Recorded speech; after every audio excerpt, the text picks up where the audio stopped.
Assalamualaikum warahmatullahi wabarakatuh. Alhamdulillahirabbil alamin. Waalaikumsalam. Assalatu wassalamu ala asrofil anbiya'i wal mursalin wa ala alihi wa ashabihi ajma'in. Amma ba'du. Apa kabar semua sahabat Usarendra? Semoga sehat dan sukses selalu ya bersama keluarga. Nah, ketemu kembali bersama Usarendra di acara ngobrol bareng tokoh dan kali ini merupakan sosok ilmuwan muslim Indonesia yang merupakan ahli di bidang psikologi pendidikan Islam. Wah, luar biasa. Siapa beliau? Sahabat-sahabat penasaran kan? Beliau adalah merupakan Ustadz Dr. Kiai Azam Syukur Rahmatullah, SHI, MSI, MA. Beliau lahir di Kebumen 12 Maret 1981. 81, masih muda, 39 tahun. Wah, keren-keren. Beliau merupakan pimpinan Pondok Pesantren Al-Kamal Tambak Sari, Kuarasan Gombong, Kebumen, Jawa Tengah. Wah, beliau merupakan dosen tetap program Dr. Psikologi Pendidikan Islam, Universitas Muhammadiyah Yogyakarta. Wah, jauh ya tokoh kita kali ini berada di Yogyakarta. Beliau dosen, penulis, motivator, peneliti psikologi pendidikan Islam nasional dan internasional. Keren. Beliau juga merupakan nggak kalah pentingnya, sosok ilmuwan kita kali ini merupakan alumni Pondok Pesantren Wali Songo Ngabar ke-34 tahun 2000. Wah, Ustadz Endra alumni ke-29 tahun 1995. Wah, ini adik alumni Ustadz Endra nih. Lalu kemudian nggak kalah pentingnya, sosok ilmuwan kita kali ini merupakan cucunya almarhum Kiai Haji Ibrahim Taib. Wah, Kiainya Ustadz Endra, yaitu ulama besar Ponorogo, Jawa Timur. Merupakan pimpinan Pondok Pesantren Wali Songo Ngabar, Ponorogo, Jawa Timur, dan juga merupakan Ketua Majelis Ulama Indonesia Ponorogo. Wah, ayahnya sosok ilmuwan kita kali ini juga merupakan ulama besar, yaitu almarhum Kiai Haji Hayat Ihsan, merupakan ulama besar Kebumen, Jawa Tengah, ya, dan merupakan pimpinan Pondok Pesantren Al-Kamal Tambak Sari, Gombong, Kebumen. Wow, luar biasa. Istrinya sosok ilmuwan kita hari ini itu juga merupakan sedang S3 loh di UIN Yogyakarta. Nah, keluarga intelektual yang luar biasa hebatnya. Nggak kalah pentingnya, sosok ilmuwan kita kali ini merupakan doktor muda di Universitas Muhammadiyah Yogyakarta. Di usia berapa, Ustadz? Di usia 31. Wah, tahun 2013.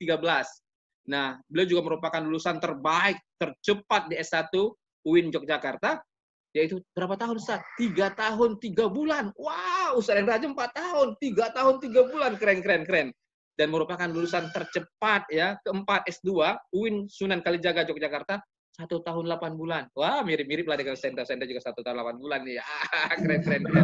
Nah, prestasi beliau nggak kalah pentingnya. Beliau merupakan sosok yang selalu menulis dan kemudian mempresentasikan tulisan beliau tidak hanya di Indonesia, tapi juga di internasional. Pernah di Jepang, di Cina, di Malaysia, Singapura, Thailand. Pokoknya nggak kehitung. Kalau saya udah baca CV beliau, waduh panjang, luar biasa. Banyak sekali prestasi-prestasi beliau. Nah, nggak kalah pentingnya, sahabat-sahabat penasaran kan dengan sosok doktor dan kiai muda kita kali ini, Dr. Kiai Azam Syukur Rahmatullah SHI. Kita akan sapa ya, jauh, saya dari Ciputat, Jakarta. Nah, sosok ilmuwan kita kali ini berada di Yogyakarta. Assalamualaikum, Ustadz Dokter. Apa kabar? Waalaikumsalam, Ustaz. Aduh, kangen sama Ustadz Dokter Kiai Azam Syukur. Waduh, udah lama ini kita nggak ketemu. Ustaz, ketemunya cuma virtual dan FB aja nih ya. Ustaz Hendra ini Ustaz saya dulu. Bisa aja. Saya ngefans sama Ustaz. Wah, kebalikannya, saya juga lebih ngefans top 10 jempol sama dokter Kiai muda yang luar biasa dahsyatnya, produktif, bermanfaat luar biasa untuk umat Islam. Wah, keren. Ada banyak masyarakat bertanya sama Ustadz, apa aktivitas yang Ustadz Dr. Kiai tekuni saat ini? Ya. Alhamdulillah Ustadz, untuk yang saya tekuni, yang pertama adalah saya harus menghidupi pesantren. Pesantren ini adalah bentuk perjuangan dari orang tua, keluarga yang harus dihidupi. Sehingga memang menjadi tanggung jawab saya setelah beliau wafat. Mungkin banyak yang mengatakan kepada saya, kenapa masih tetap mengurusi pesantren. Karena begini, Ustaz, saya berpikir agak banyak dokter, agak banyak profesor, agak banyak pengusaha, agak banyak pejabat-pejabat. Tapi belum tentu mereka memiliki pesantren. Belum tentu mereka berkiprah pesantren. Sedangkan alhamdulillah saya mewakili dan keluarga dianugerahkan pesantren, ya harus dihidup-hidupi. Karena itu adalah aset dunia akhirat. Itu yang pertama. Yang kedua, aktivitas saya adalah menjadi peneliti, dosen, motivator, ngisi ceramah, pengajian gitu Ustaz. Karena memang itu tanggung jawab sosial. Sedangkan saya dosen di Universitas Muhammadiyah Yogyakarta. Di sini memang UMY ini banyak memberikan energi positif buat saya, utamanya dalam hal pengembangan karir akademik saya. UMY ini banyak sekali memfasilitasi untuk dosen-dosen seperti kami yang masih muda untuk mengembangkan potensi akademik yang kita miliki. Alhamdulillah. Kemudian yang ketiga, kita itu saya pribadi mengembangkan LKAAP, LKAPP,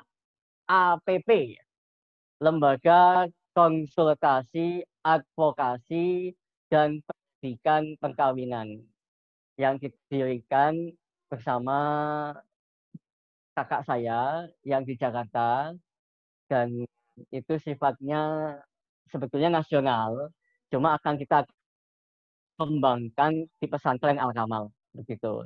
Yang ketiga, aktivitas saya adalah mengembangkan LHM, lembaga LSM, lembaga swadaya masyarakat dalam bentuk LSM Luh Jinggan. Ini LSM untuk membantu kaum janda dan juga alladzi la yastati'una ayyakuma binafsi.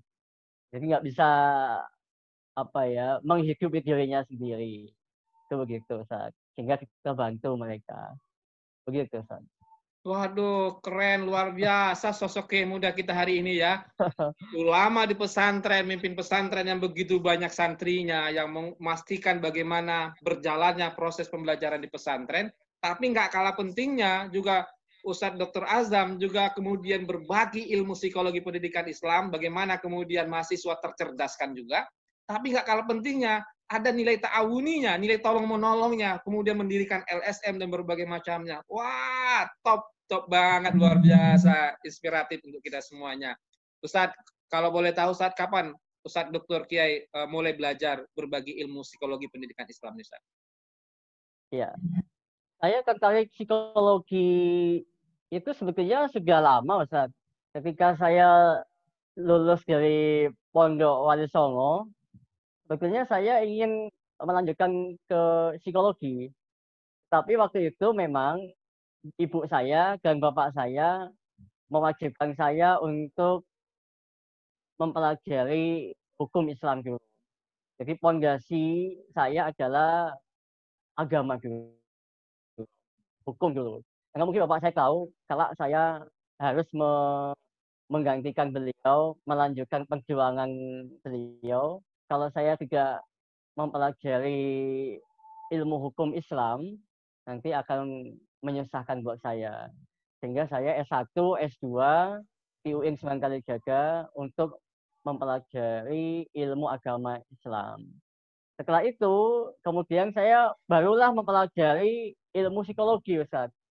Kenapa? Karena memang dalam dunia akademik, dunia pesantren, kita harus memiliki ilmu itu, ilmu psikologi itu, supaya kita bisa mengerti bagaimana kondisi anak, kejiwaan anak, kemudian lekat yang santri gitu, sehingga kita perlu belajar psikologi yang pada akhirnya saya menggabungkan antara ilmu psikologi dan ilmu Islam itu sendiri. Sehingga saya lebih suka tertarik dalam bidang psikologi Islam atau psikologi pendidikan Islam.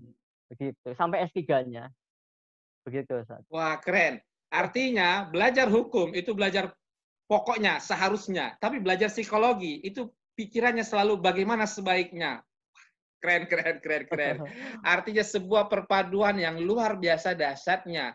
Artinya ini juga menjadi inspirasi bagi banyak anak-anak generasi milenial untuk kemudian memahami hukum Islam. Di sisi lain juga kemudian konsen di bidang psikologi pendidikan Islam. Wah, keren. Ustadz Dr. Kiai, apa kiat sukses belajar ilmu psikologi pendidikan Islam nih? Kalau boleh tahu, bahkan Ustadz Dr. Kiai tidak hanya menjadi penulis nasional, tapi juga menjadi penulis dan pembicara di forum-forum internasional. Ya, terima kasih Ustaz. Saya sendiri sifatnya itu adalah mengikuti apa yang ada di masyarakat akademik. Misalnya kayak saya mengajar, meskipun saya dokter, saya masih mengajar kelas 9, Ustaz. 9 itu kelas 3 SMP atau MTS di Pondok. Sejak dulu saya masih mengajar mereka. Jadi ketika saya mengajar mereka, itu saya jadi mengerti kejiwaan mereka seperti apa, tingkah lakunya kayak apa, yang pada akhirnya saya korelasikan dengan konsep-konsep yang sudah ada gitu, atau memunculkan konsep baru yang saya tulis dalam jurnal, yang saya presentasikan tingkat nasional maupun internasional. Nah, kalau tidak terjun langsung seperti itu, kita hanya ahli teori, ahli konsep.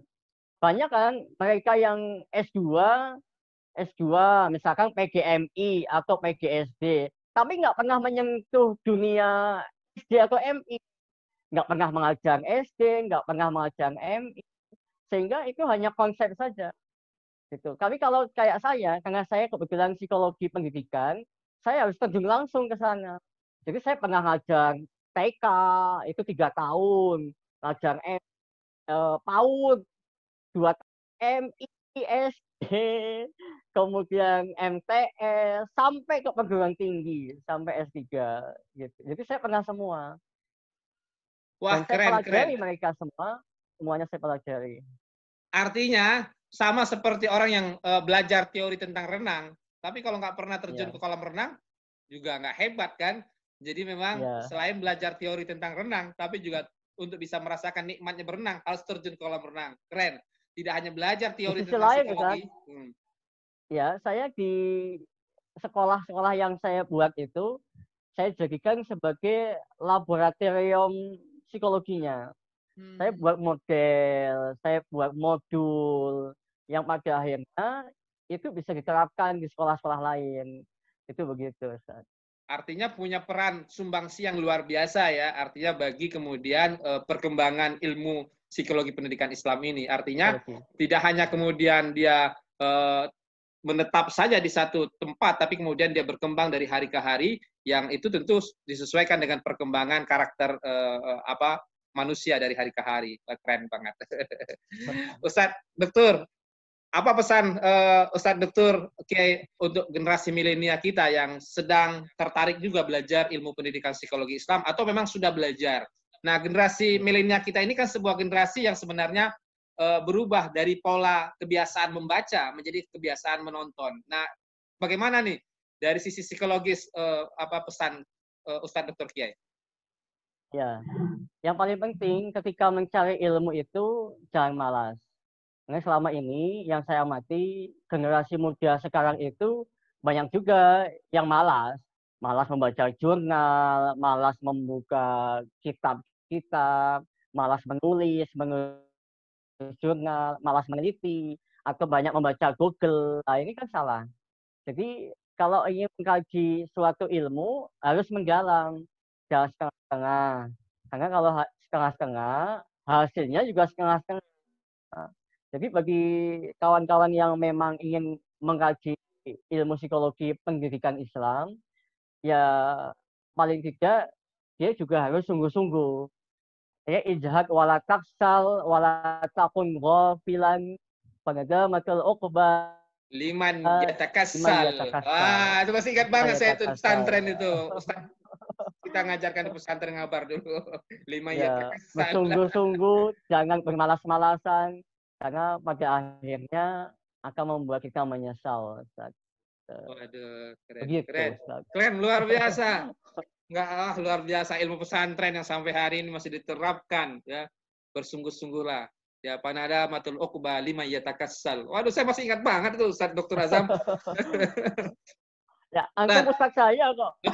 bisa aja, masih malu. Ustaz, Dokter, ada nggak buku atau media sosial yang bisa diikuti oleh masyarakat untuk bisa lebih dekat belajar ilmu psikologi pendidikan Islam ini bersama Ustaz Dr. Kiai? Ya, sampai hari ini saya bisa menulis hampir 16 buku. 16 16 buku, 16 buku ya, 16 16. buku ya. Ya, Wah, keren luar ya. biasa. 16 buku berbasis psikologi pendidikan. Yang terakhir ini bukunya Ustaz. Nah, ini Apa judulnya itu, Ustaz? judulnya Pendidikan Parenting Ustaz Kenakalan boleh, Remaja. Ustaz Dokter boleh digini, di kelihatan, wah ya. Ya Wah, ini ya, ya, oke. Ustaz. Wah, luar biasa. Nah, di Ini mana buku bisa yang ke-16. ke-16 Ya, ya? Di mana bisa 16. didapatkan oleh masyarakat, Ustaz Dr. Kiai? Kalau masyarakat Ini mau masih beli, biasanya di toko online shop ada Ustaz. mana saya? Gramedia? Gramedia ada? Gramedia ada kayaknya. Oh, baik. Ini juga ada ini Ustaz. Terapi psikologi penderitaan Ini ya. judulnya Ya, ya, bisa saya baca. Terapi psikologi penderitaan ya. Waduh, keren, keren, keren. ya Terus itu apa Ustaz. lagi, Ustaz Dokter? Ini ada ini Kenakalan remaja dalam perspektif psikologis, psikologi pendidikan Islam. Wah, keren, keren, iya. keren. Wah, patut dibaca nih, harus dibaca sahabat-sahabat sekalian. Terus, apa lagi, Ustaz Dokter? Eh, ini ada juga Ustaz. Psikologi penderitaan. Wah, keren, keren. Iya. Judulnya keren, bikin kita penasaran, bikin baca nih. Terus, Ustaz Dokter, apa lagi nih? Banyak sih cuma di rumah Ustaz. Wah, Ya, ya.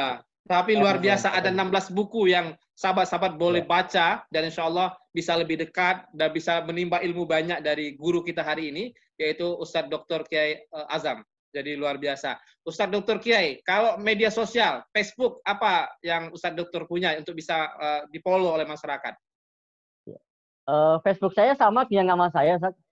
Apa boleh disebutkan Azam, biar nanti masyarakat boleh ikut ya, namanya? Azam Syukur Rahmat. Azam Syukur Rahmatullah. Nah, sahabat-sahabat silakan ya Ya. follow ya. Insya Allah masih bisa follow nih. Udah sampai 5.000 belum nih? Udah lebih ya. Nah, boleh. Sahabat-sahabat boleh follow ya. Dan mudah-mudahan akan mendapatkan ilmu dan manfaat. Kalau Instagram, Ustadz Dr. Kiai, apa?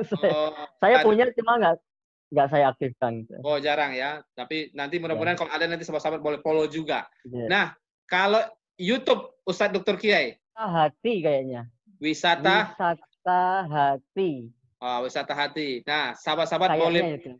sahabat-sahabat boleh follow, like, dan Ya. subscribe YouTube-nya Ustadz Dr. Azam, dan mudah-mudahan mendatangkan keberkahan untuk Ustadz Dr. Kiai Azam dan keluarga, dan juga pesantren Al-Kamal, dan juga untuk Amin. Amin. para ilmuwan muslim lainnya di seluruh Indonesia. Nah, sahabat-sahabat Amin. sekalian, waduh, luar biasa. Ada link-link lain, Ustadz? Google Scholar atau apa yang bisa Enggak sih, Ustaz. dilihat masyarakat? Enggak. Nah, Enggak. waduh, keren, keren, luar biasa. Ini kalau kita kebayang, kalau kita bicara tentang jariah, amal jariah, ini nggak kebayang oleh kita pasif income yang akan diperoleh oleh Ustadz Dr. Kiai Azam. Jadi beliau sudah memindahkan sebagian ya apa yang ada di pikiran beliau ke satu tempat namanya buku ya, Masya Allah, luar biasa. Kebayang oleh kita suatu saat, andai kata Ustadz Endra, Ustadz Azam, dan kita semuanya meninggal, ya berada di bawah tanah, tapi ilmu-ilmunya masih tetap bisa menjadi pasif income yang luar biasa dasar. Keren, keren, inspiratif, Ustadz Dokter. Ustadz Dokter, Terima kasih. terakhir, ada nggak dalam perjalanan Ustadz Dokter belajar psikologi pendidikan Islam ini, pernah nggak mengalami down, pesimis, ya Allah kok begini sih antara teori dengan kenyataan di masyarakat? Pernah nggak sih? Pastinya Ustaz, pastinya. Kita pasti mengalami namanya down, namanya juga pembelajar saja ya. Tapi memang pasti gitu. Tetapi kita selalu positive thinking, kita selalu husnuzan kepada Allah bahwasanya itu semua yang memang sunnatullah dan harus terjadi. Tinggal kita mau menggali, mau dan mampu atau tidak menggali hikmah di balik itu semuanya gitu. Dan Wah, saya selalu positive thinking lah Ustaz, apapun itu. luar biasa. Semangatnya untuk bangkit, semangatnya untuk berbaik sangka kepada Allah. Luar biasa. Itu yang membuat sosok ilmuwan kita kali ini selalu tersenyum, selalu produktif. Jadi luar biasa dahsyatnya. Nah, ini jadi pelajaran bagi sahabat-sahabat yang hari ini sedang belajar ilmu pendidikan psikologi Islam ini. Nah, terakhir Ustadz Dr. Kiai Azam, apa pesan Ustadz Dr. Kiai Azam untuk semua orang yang menonton acara kita ini, untuk semua masyarakat yang hari ini sedang membutuhkan motivasi dari Ustadz Dr. Kiai Azam dan siapa saja yang menonton acara ini? Apa pesan Ustadz Dr. Ya. Kiai Azam? Yang paling penting adalah kita harus memiliki soft skill yang bagus. Jangan sampai kita hanya mengejar hard skill, tapi soft skill kita rendah. Kepribadian kita rendah, akhlak kita rendah, ibadah kita rendah. Karena banyak sekali mereka yang hanya mengejar ilmu, tetapi tidak menjiwa, tidak diinternalisasikan dalam jiwa yang baik. Jadi kalau bisa memang ada keseimbangan. Jadi kecerdasan ilahiyah dan kecerdasan sosial. Jadi jangan sampai kita hanya menyembah Allah, tapi kalau hubungan sosialnya sombong, membanggakan diri. Padahal dia punya ilmu. Gitu. Jangan seperti itu. Gitu. Wah, luar biasa. Keseimbangan dunia dan akhirat. Dunia ini harus kita menangkan, tapi akhirat juga harus kita persiapkan. Salah satunya peduli terhadap sesama. Wah, konsep Al-Ma'un yang luar biasa dahsyatnya dari guru kita hari ini. Jadi luar biasa dahsyatnya. Artinya, ke Allahnya hebat, ke sesama manusianya juga hebat. Peduli, kalau punya uang, ya berbagi. Kalau punya ilmu, berbagi. Nah, keren, keren, keren, top. Makasih Ustadz Dr. Kiai Azam. Nggak terasa, akadnya saya 10 menit loh. Tapi wah, kalau sudah bicara tentang ilmu, ibarat pohon, semakin digoyang pohonnya, semakin berjatuhan buah-buahnya. Itulah yang saya alami dengan sosok ilmuwan kita hari ini, Ustadz Dr. Kiai Azam Syukur. Wah, luar biasa. Makasih Ustadz Dr. Kiai Azam atas kesempatannya berbagi ilmu dan Sama inspirasi Ustaz. untuk generasi Ya. milenial dan masyarakat Muslim Indonesia. Nah, Semoga bisa sahabat-sahabat ketemu sekalian, tatap muka Ustaz ya. wah, iya. Ya. Wah, sahabat-sahabat sekalian jangan lupa doakan, bantu dengan doa. Semoga guru kita, sosok ilmuwan kita kali ini, Ustadz Dr. Kiai Azam Syukur dan keluarga, Allah berkahi, Allah berikan kekuatan, kesehatan, dan senantiasa selalu berbagi ilmu dan menginspirasi kita semuanya. Nah, doa yang Amin. sama juga untuk semua sahabat sekalian. Nah, tonton terus ya, insya Allah akan selalu hadir tokoh-tokoh muslim lainnya, ada ilmuwan, ada artis muslim, petualang muslim, tokoh ekonomi syariah, dan ada banyak lagi sosok-sosok ilmuwan muslim yang insya Allah akan Ustaz Hendra ajak ngobrol bersama sahabat sekalian. Nah, baik sahabat sekalian, salam hangat dari Ustaz Hendra dan Ustadz Dr. Kiai Azam Syukur. Nah, barakallah untuk semuanya, salam inspirasi, salam tokoh, salam ilmuwan, dan salam pendidikan untuk semuanya. Ayo belajar, Indonesia cerdas, Indonesia sejahtera. Dan jangan lupa, ayo nyantri. Paling tidak, nyantri di mana? Ada Kengabar, ada Al-Kamal, ada Gontor, ada semua pesantren, ada Runaja, pokoknya semua pesantren dan di seluruh Indonesia. Nyantri itu hebat. Setuju ya Ustaz? Dokter? Ayo Ya. nyantri. Ya, santri hebat. Assalamualaikum warahmatullahi wabarakatuh. Waalaikumsalam warahmatullahi Ustaz Dr. wabarakatuh. Kiai.